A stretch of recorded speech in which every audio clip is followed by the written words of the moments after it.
Welcome students of class 11। আমরা এখনো পর্যন্ত ভেক্টরের সম্ভবত বিভাজন পর্যন্ত পড়েছি। তো আজকে আমরা পড়ব ভেক্টরের একটা অন্যতম গুরুত্বপূর্ণ এবং খুব আসে পরীক্ষায় আসে এই অংশটুকু থেকে। তো আমাদের এইটুকু ভালো করে বুঝলে আমরা পরবর্তী ধাপগুলো খুব ভালো করে বুঝতে পারবো। তো আমরা আজকে পড়ব অবস্থান ভেক্টর, সেই সংক্রান্ত কিছু অঙ্ক এবং তার সঙ্গে ভেক্টরের গুণফল। এবং গুণফলটা বুঝতে গেলে, অবস্থান ভেক্টর বুঝতে গেলে একটা জিনিস আমাদের বুঝতে হবে, সেটা হচ্ছে coordinate system, 3 dimensional coordinate system বা রাইট হ্যান্ডেড কোঅর্ডিনেট সিস্টেম। আমি একটা প্রথম থেকে শুরু করি। ধরা যাক, ভালো করে দেখো যে এটা একটা বোর্ড, একটা প্লেন। তাহলে এটা একটা দ্বিমাত্রিক স্থান। তাহলে এই বোর্ডের মধ্যে একটা বিন্দু আঁকছি আমি, এখানে একটা বিন্দু। তাহলে এই বিন্দুটা কোথায় আছে সেটা বোঝানোর জন্য আমি যদি এটাকে ওয়াই অক্ষ এবং এটাকে এক্স অক্ষ বলি, তাহলে আমি যদি এই দুটো মাত্রা বলি, ঠিক আছে, ধরো এর মাত্রা বললাম আমি তোমার 4-5 বা 4-2 এরকম বললাম।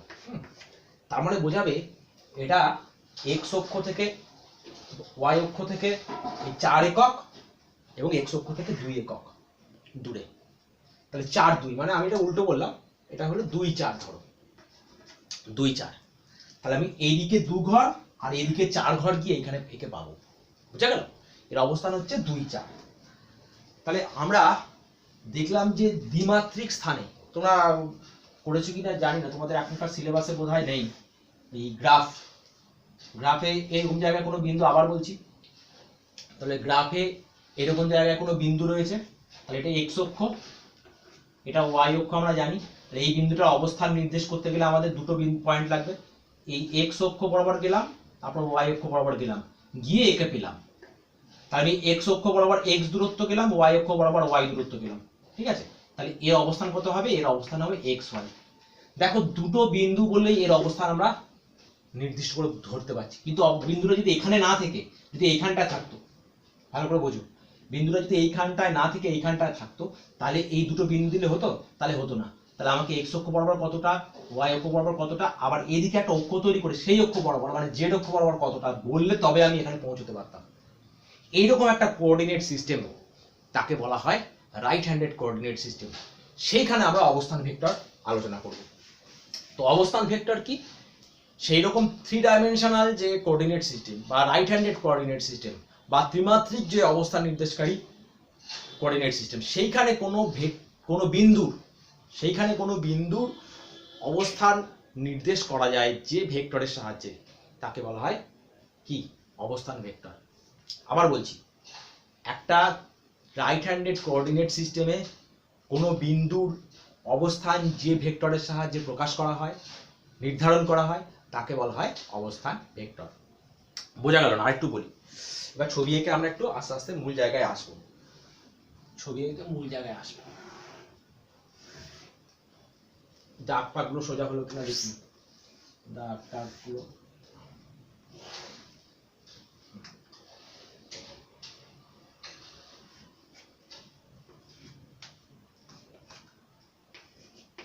দেখো, এইটা হচ্ছে একটা right handed coordinate system, x অক্ষ, ওয়াই অক্ষ, জেড অক্ষ, আর এটা হচ্ছে মূল বিন্দু।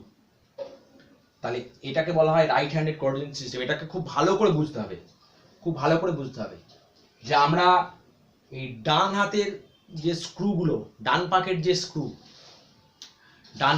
স্ক্রু, সেই স্ক্রু বরাবর আমরা দেখো আসছি সেই প্রসঙ্গে, এটা এরকম ভাবে রয়েছে, এরকম ভাবে। তাহলে এটা ওয়াই জেড অক্ষ, এটা ওয়াই অক্ষ, আর এটা এক্স অক্ষটা এদিকে বেরিয়ে আছে, আমি এইভাবে এঁকেছি, এটা বেরিয়ে আছে। এইখানে কোনো বিন্দুর যদি অবস্থান হয়, তাহলে তার 3টে মাত্রা লাগবে। এক্স অক্ষ বরাবর কতটা, ওয়াই অক্ষ বরাবর কতটা, আর জেড অক্ষ বরাবর কতটা গেলে তবে ওইখানে পৌঁছানো যাবে। যে ভেক্টরের সাহায্যে সেখানে পৌঁছানো যাবে তাকেই বলা হয় অবস্থান ভেক্টর। তাহলে এখানে দেখো, যেটা বলছিলাম রাইট হ্যান্ডেড কোঅর্ডিনেট সিস্টেম, তাহলে একটা ডান পাকের স্ক্রুকে যদি আমি এক্স থেকে ওয়াই দিকে ঘোরাই এইভাবে, তাহলে জেড বরাবর চলে যাব। আবার দেখো, ওয়াই থেকে জেড বরাবর যখন ঘোরাবো তখন এক্স অক্ষ বরাবর আসবে। আবার দেখো, জেড থেকে এক্স বরাবর ঘোরাবো তখন হচ্ছে ওয়াই অক্ষ বরাবর আসবে। আমরা ক্রস প্রোডাক্টে গিয়ে আবার পাবো এটা, শুধু আমি হেডিংটা বলে রাখলাম এখানে। যাই হোক, সেরকম একটা বিন্দু ধরা যাক, এরকম পজিশনে আছে। আমি আগে যোগ করে নিই এটা। এরকম একটা বিন্দু, এটা হচ্ছে পি বিন্দু, এর অবস্থান হচ্ছে এক্স ওয়াই জেড। তাহলে এই পি বিন্দুটার অবস্থান হচ্ছে এক্স ওয়াই জেড। তাহলে ও থেকে পি বিন্দু যোগ করলে যে ভেক্টরটা পাওয়া যাবে, ও থেকে পি বিন্দু যোগ করলে যে ভেক্টরটা পাওয়া যাবে ওপি, তাকেই বলা হয় অবস্থান ভেক্টর। মূল বিন্দুর সাপেক্ষে অবস্থান ভেক্টর, তাকে প্রকাশ করা হবে এইভাবে, তাকে প্রকাশ করা হবে এইভাবে। এবার আমরা হচ্ছে এক্স এই ওয়াই জেড এই পি বিন্দুতে পৌঁছবো। তার আগে আমরা এই কোঅর্ডিনেট সিস্টেম সম্পর্কে একটা প্রথম ধারণা পেয়েছি।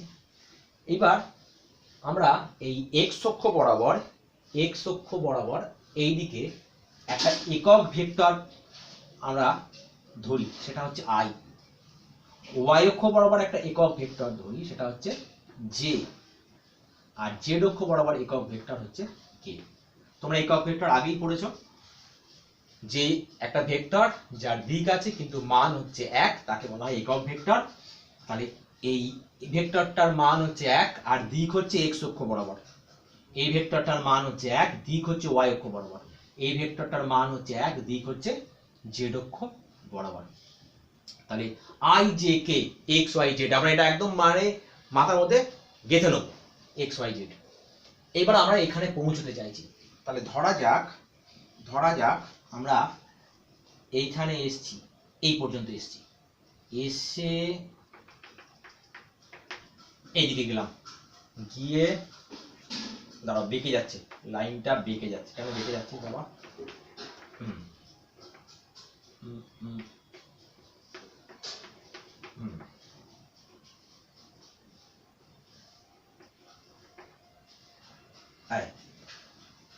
তাহলে কিভাবে পৌঁছলাম দেখো, এখানে এক্স অক্ষ বরাবর কিছুটা এসছি, এই যে ওয়াই অক্ষ বরাবর, এটাই তো ওয়াই অক্ষ বরাবর যাচ্ছি। তাহলে ওয়াই অক্ষ বরাবর কিছুটা গেছি, জেড অক্ষ বরাবর কিছুটা গেছি, তবে গিয়ে এর কাছে পৌঁছেছি। তাহলে আমার বিন্দুটার নামই তো এক্স ওয়াই জেড, অবস্থানই তো এক্স ওয়াই জেড। তাহলে বিন্দুটার অবস্থান যখন এক্স ওয়াই জেড, তাহলে আমি এক্স অক্ষ বরাবর কতটা এসছি, এক্স দূরত্ব এসছি। ওয়াই অক্ষ বরাবর কতটা এসছি, ওয়াই দূরত্ব গেছি। আর জেড অক্ষ বরাবর কতটা গেছি, জেড দূরত্ব গেছি। আমি ধরে নিয়েছি এক্স ওয়াই জেড, পরিষ্কার। এইবার আমি একটু নাম দিয়ে দিই এখানে, এটা এ, এটা ধরো বি, এটা তো বি দেওয়াই আছে। আমি এবার এটাকে একটুখানি ভেক্টর আকারে প্রকাশ করবো। তাই এই তীর চিহ্ন দিলাম, এইখানে এই তীর চিহ্ন দিলাম। দেখো এই এলাম এক্স অক্ষ বরাবর এক্স দূরত্ব, ওয়াই অক্ষ বরাবর ওয়াই দূরত্ব, জেড অক্ষ বরাবর জেড দূরত্ব, পি তে পৌঁছে গেলাম। তাহলে এই লাস্ট যে ভেক্টরটা পেলাম এই মূলবিন্দু থেকে দূরত্ব, তাকে প্রকাশ করবো, সেটা হচ্ছে আর, এটা হচ্ছে অবস্থান ভেক্টর, তাকে প্রকাশ করবো এক্স ওয়াই জেড দিয়ে। ঠিক আছে, সিস্টেমটা বোঝা গেছে? এইবার এসো আমি হচ্ছে একটু এই ও থেকে বিটা যোগ করি, একটু যোগ করি, তাহলে ও থেকে বি যোগ করে একবার যোগ করে দিলাম। তাহলে এখানে একটু আমি নাম দিই, তীর চিহ্ন দিয়ে দিই, একটা তীর চিহ্ন দিলাম। ঠিক আছে, বেশ। আর এখানে তো তীর চিহ্ন দেওয়াই আছে, আর এটাও একটু তীর চিহ্ন এইভাবে দিয়ে দিলাম।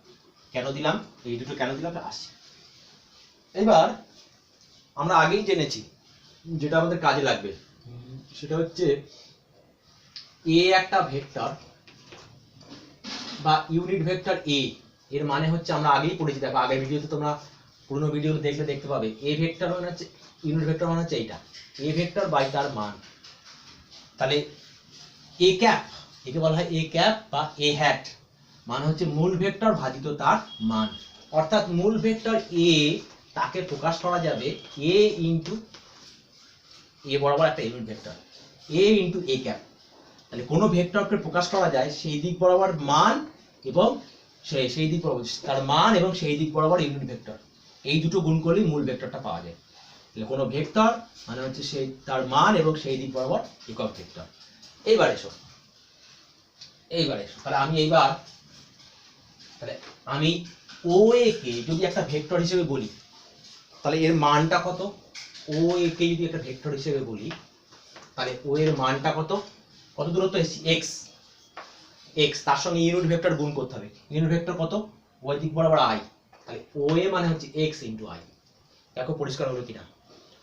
OA মানে হচ্ছে x ইন্টু i। তাহলে একই রকম ভাবে বলো দেখি AB কত হবে? যদি ভেক্টর হিসেবে প্রকাশ করি AB কত হবে? AB কত? y দূরত্ব গেছে y, আর ওই দিক বরাবর ইউনিট ভেক্টর কত? j। তাহলে AB হচ্ছে j। আর এই BPটা কত? BPটা কত? BPটা হচ্ছে z দূরত্ব গেছি, আর ওই দিক বরাবর ইউনিট ভেক্টর হচ্ছে k। তাহলে OA হচ্ছে xi, AB হচ্ছে yz, আর BPটা হচ্ছে zk। এইবার দেখো দেখি, এইখানে আসি আমি, এটাকে এখানটা একটু পাশে লিখে দিলাম, এক্সটাকে এই পাশে লিখলাম, আমি একটু কালার করে দিচ্ছি, ডিজাইন করে দিচ্ছি। দেখো দেখি এই ত্রিভুজটা দেখতে পাচ্ছি কিনা? এই ত্রিভুজটা মাটিতে শুয়ে আছে, জাস্ট মাটিতে, এই XY প্লেনে বিরাজ করছে এই ত্রিভুজটা। এই ত্রিভুজটার নাম হচ্ছে OAB। তাহলে OAB ত্রিভুজে, এই OAB ত্রিভুজে ত্রিভুজ সূত্র যদি অ্যাপ্লাই করি তাহলে কি পাবো? এই OA এবং AB যেদিকে ঘুরছে OB তার উল্টো দিকে ঘুরছে। তাহলে ত্রিভুজ সূত্র অনুসারে আমি কি লিখতে পারি? তাহলে আমি লিখবো এখানে যে ত্রিভুজ OAB তে ত্রিভুজ সূত্র অ্যাপ্লাই করে পাই। কি লিখতে পারি? ত্রিভুজ OAB তে OB সমান সমান এইটা এবং এটা যোগ করো, OB সমান সমান OA প্লাস AB। OA ঠিক লিখছি তো? OA plus AB plus AB। দেখো অসুবিধা আছে কিনা, একটু বক্স করে দিলাম। OB সমান হচ্ছে OA প্লাস AB। তাহলে একই রকম ভাবে আর একটা ত্রিভুজ দেখো, যেটা এই XY প্লেনের ওপর এরকম ভাবে দাঁড়িয়ে আছে লম্বা লম্বি করে। আমি যেমন মাটিতে দাঁড়িয়েছি, ও দাঁড়িয়ে আছে লম্বা লম্বি করে। দেখতে পাচ্ছি ত্রিভুজটা? আমি একটুখানি একটু কায়দা করে আঁকার চেষ্টা করি। এই ত্রিভুজটা এই হচ্ছে এই প্লেনে দাঁড়িয়ে আছে এইভাবে। তাহলে সেই ত্রিভুজের ক্ষেত্রে দেখো দেখি, এই ত্রিভুজের নাম হচ্ছে OBP। এই OBP ত্রিভুজে আমরা ত্রিভুজ সূত্র কাজে লাগাতে পারি। দেখো এইটা এবং এইটা, এই OB এবং BP যেদিকে ঘুরছে OP তার উল্টো দিকে ঘুরছে। তাহলে আমরা কি লিখতে পারি পরের ত্রিভুজটার ক্ষেত্রে? কি লিখতে পারি? ত্রিভুজ OBP নাকি? OBP তে কি লিখতে পারি? OBP তে কি লিখতে পারি? OBP থেকে লিখতে পারি OP সমান সমান OB plus BP। OB plus BP। দেখো OB তো আগেই বের করা আছে, OB এর মানটা এখানে বসিয়ে দিই। তাহলে OP সমান OA, এই মানটা এখানে পুট করব, OA plus AB plus BP। OP সমান OA plus AB plus BP। এবার OP এর মান কত? OP কি আমরা বলেছি R ভেক্টর। আমি একটা এদিকে লিখি, এবার OP এর জায়গায় লিখলাম R ভেক্টর সমান সমান, দেখো OA AB এবং BP এদিকে সব লেখা আছে। তাহলে OA মানে হচ্ছে XI প্লাস AB হচ্ছে YJ প্লাস BP হচ্ছে ZK। তাহলে এইটাই হচ্ছে আমাদের ফাইনাল প্রোডাক্ট, যে ত্রিমাত্রিক স্থানে কোন অবস্থান ভেক্টর কিভাবে প্রকাশ করা হবে? xi plus yj plus zk।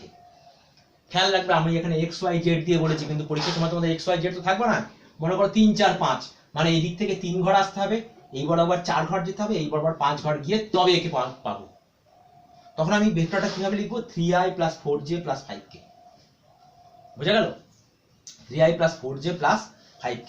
যদি এরকম হতো যে 3 4 মাইনাস 5, মাইনাস থাকতেই পারে, তাহলে সেক্ষেত্রে কি হবে? এই ঘরে এইদিকে 3 ঘর, এদিকে 4 ঘর, তখন 5 ঘর মানে কি ওইদিকে যেত, উপর দিকে নয়। 5 গুণ মাইনাস 5 আছে, তাহলে আমি নিচের দিকে যাবো, ভেক্টরটা এই দিক বরাবর আসতো। ঠিক আছে, সব আসছে আবার। তাহলে এটা হচ্ছে আমরা মূল পেলাম যে অবস্থান ভেক্টরকে এইভাবে প্রকাশ করা হবে, xi plus yj plus zk। এইবার এইবার অবস্থান ভেক্টরের মানটা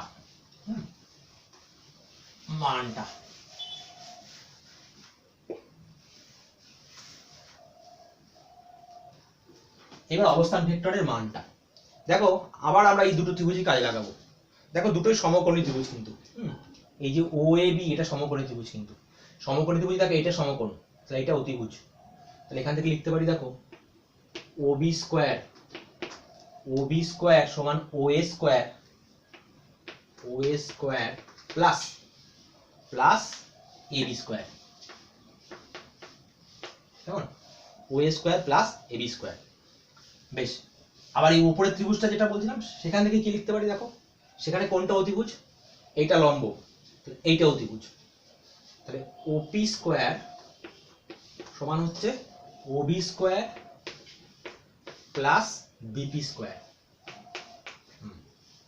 ওপি স্কোয়ার সমান OB square plus BP square. OB স্কোয়ারের মান বের করা আছে, তাহলে ওপি স্কোয়ার সমান O A square plus A B square plus BP square.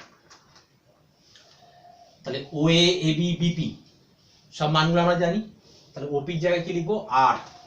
R square সমান ও এ মান হচ্ছে x square plus y square plus z square. তাহলে আর সমান কত হবে? Root over x square plus y square plus z square. তাহলে এটা হচ্ছে সেই ভেক্টরের মান। তাহলে এটা হচ্ছে অবস্থান ভেক্টর নির্দেশকারী ভেক্টর, আর হচ্ছে অবস্থান ভেক্টর নির্দেশকারী ভেক্টর, এবং এটা এইভাবে প্রকাশ করা হয়, আর এইটা হচ্ছে তার মান। তাহলে যদি ভেক্টরটার এখানে একটুখানি জাস্ট বলে দিই আমি, যদি কোনো ভেক্টর আমি অঙ্কে আবার আসার আগে একটু বলে দিই, আর সমান 3i plus 4j plus 5k, হ্যাঁ এরকম বললো, তাহলে এর মান কত হবে? এই ভেক্টরটার মান কত হবে না, আর সমান এটা এইভাবে লিখতে পারি, অথবা তীর চিহ্ন দিয়ে মডুলাস এইভাবে লিখতে পারি। আর সমান root over 3 square plus 4 square plus 5 square, 3 square plus 4 square plus 5 square. এখানে 5 মাইনাস 5 থাকলে এখানে মাইনাস দিয়ে আবার হোল স্কোয়ার করে দেবো, একই ব্যাপার। দিয়ে এটা কত হবে, যা হবে মানটা ক্যালকুলেট করে নেবে। তাহলে যদি বলো ওই বরাবর একটা ইউনিট ভেক্টর, তখন এই মূল ভেক্টরটাকে এই মানটা দিয়ে ভাগ করলি কি পেয়ে যাবো? একটা ইউনিট ভেক্টর পেয়ে যাবো। তাহলে আমরা এই পেলাম হচ্ছে অবস্থান vector xi plus yj plus zk। এইবার আসি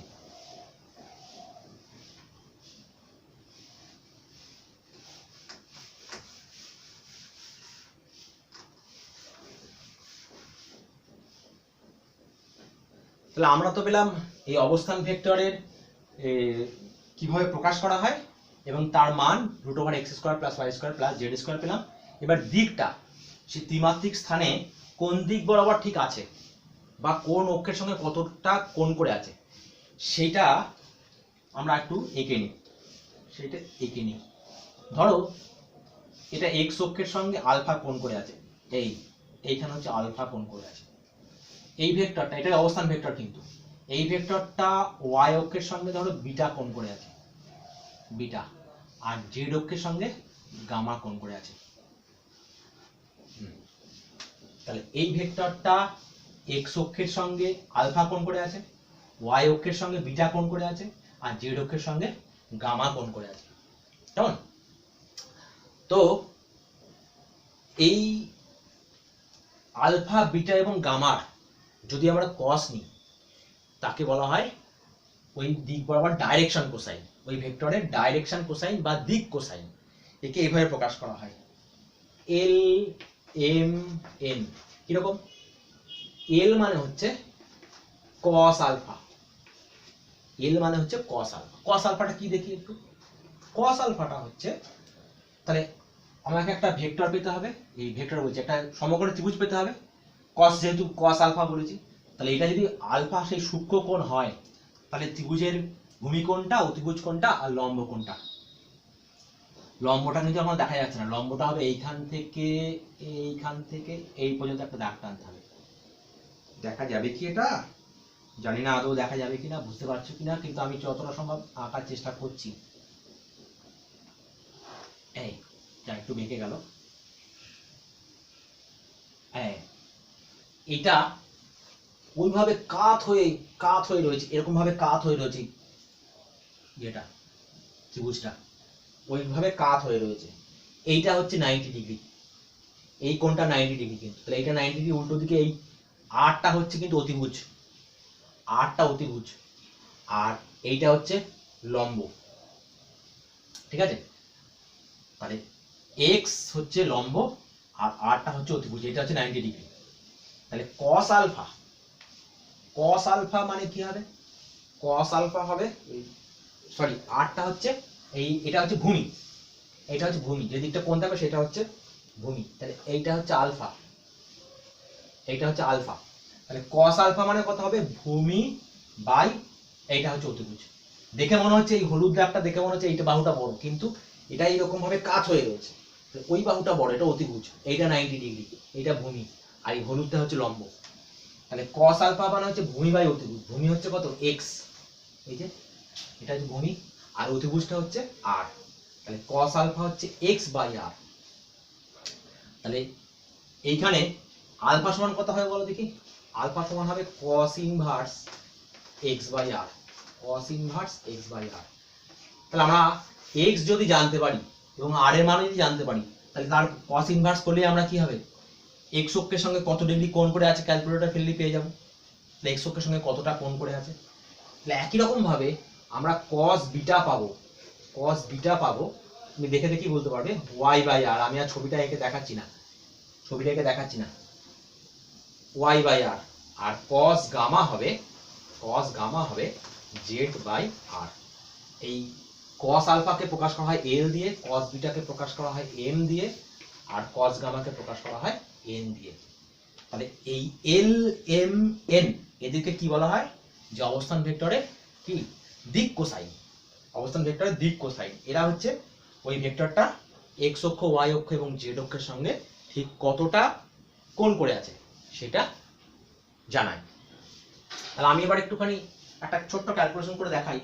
দেখো, L square plus M square plus N square সমান সমান আমি লিখতে পারি, এল মানে কি?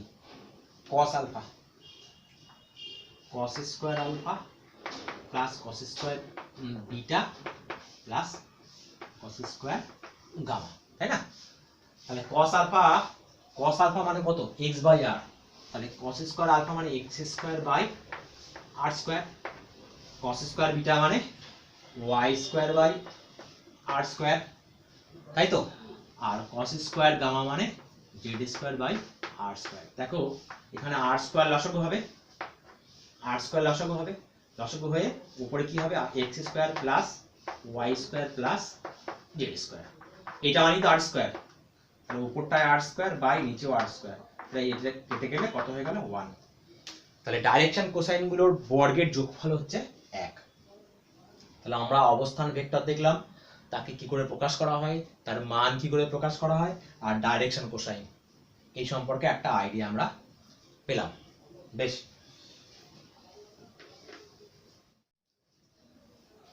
এবার আমরা ওই অবস্থান ভেক্টর সম্পর্কে দুই একটা অঙ্ক শুধু করব।